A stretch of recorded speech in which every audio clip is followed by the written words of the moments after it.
ایک رات میرے بابا نے وارث ماموں کو گھر بلایا اور ان سے کہا کہ ہم چاند کی شادی کرنا چاہتے ہیں، آپ اس سے پوچھ دیں کہ اگر کسی کو پسند کرتے ہو تو ہم اس کی شادی اس سے کر دیں، ہم جو ہے نا وہ اس کی مرضی کے خلاف نہیں جائیں گے۔ تو میں نے ان سے کہا کہ آپ ایسا نہیں کر پائیں گے۔ انہوں نے کہا کہ نہیں، ہم کر سکتے ہیں۔ مجھے یہ تھا کہ مجھے پچھتاوا نہ رہے کہ میں نے شاید اس دن پاپا سے بات کرتی تو پاپا مان جاتے۔ تو میں نے ان سے کہا کہ پاپا میں ایک مسلمان مرد سے شادی کروں گی، آپ ایسا میرے لیے کر سکتے ہیں؟ اگر آپ کسی مسلمان سے میری شادی کریں گے تو ٹھیک ہے، میں شادی کرنے کے لیے تیار ہوں۔ میری گھر میں ایک سناٹا چھا گیا اور اس خاموشی کے بعد جو ہے یعنی سب فیملی والے رونے شروع ہو گئے۔ انہوں نے کہا کہ آپ اپنے مذہب میں واپس آ جاؤ، لیکن یہ ہے کہ میں دین اسلام قبول کر چکی تھی۔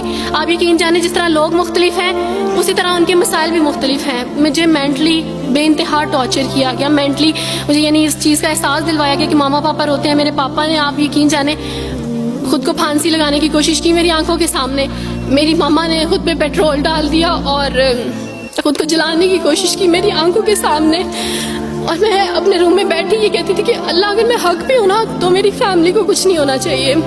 پھر بہرحال مجھے میری فیملی سے نکال دیا گیا، یہ اس ڈر سے کہ میری وجہ سے دوسرے بہن بھائی بھی اس راہ پہ نہ چلے جائیں، اور وارث ماموں کو بلا کے مجھے گھر بھیج دیا گیا، ان کے گھر بھیج دیا گیا۔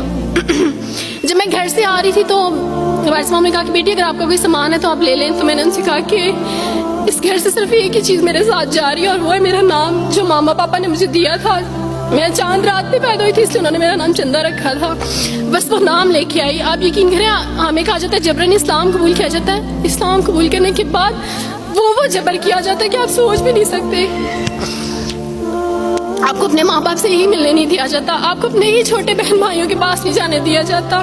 آپ میں ہاسپٹل میں تھی ڈیلیوری کے ٹائم، آپ یقین جانے میرے پاس کوئی بھی نہیں تھا جو مجھے بیڈ سے اٹھا کے بٹھا سکتا۔ ایسے موقع پہ مجھے اپنے اپنوں کی ضرورت تھی، لیکن میرے اپنوں کے جبر نے میری ماما کو مجھ سے دور رکھا، میرے بہن بھائیوں کو۔ میرے کرسچن کولیگس نے ہی میری فیملی کو پریشرائز کیا کہ اس کو فیملی سے نکال دیں، کیونکہ اگر آپ اس کو ملیں گے تو مزید لوگ بھی عبدالوارث کی طرح چندہ کی طرح اسلام قبول کریں گے۔ میں نا ہاسپٹل میں لوگوں سے کہتی تھی کہ مجھے بیڈ سے اٹھا کے بٹھا دیں، سیزیرین کے بعد میں اٹھ نہیں سکتی، میرا بیبی رو رہا ہے، کوئی مجھے بیبی پکڑا سکتا ہے۔ آئیڈیا ہی نہیں تھا ہاسپٹل میں کیا کیا لے کے جاتے ہیں، میرے پاس ایک ایسا دوپٹہ نہیں تھا جو میں چینج کر سکتی۔ ایسے موقعوں پہ آپ یقین جانے آزمائش اور جبر اسلام قبول کرنے کے بعد ملتا ہے۔ مجھے آپ سب سے توقع ہے، آپ سب اسلامک اداروں سے توقع ہے کہ اب آپ ہمارے لیے سٹیپ لیں۔ ہمارے اپنوں نے تو ہمیں چھوڑ دیا، انہوں نے جو ہمارے ساتھ جبر کیا اس جبر کے بدلے آپ ہمارے ساتھ نیکی کریں۔ اب آپ کیا سٹیپ لیتے ہیں نیو مسلمز کے لیے جن پر یہ الزام لگایا جاتا ہے کہ ان پہ جبر کیا جا رہا ہے؟ ہم پہ جبر نہیں، ہم پہ جبر اسلام قبول کروانے والوں نے نہیں کیا، بلکہ جن کے گھروں سے ہم آئے تھے اسلام قبول کرنے کے بعد جبر تو ان کی طرف سے تھا۔ ابھی کٹے بیٹھ کے روئی گی۔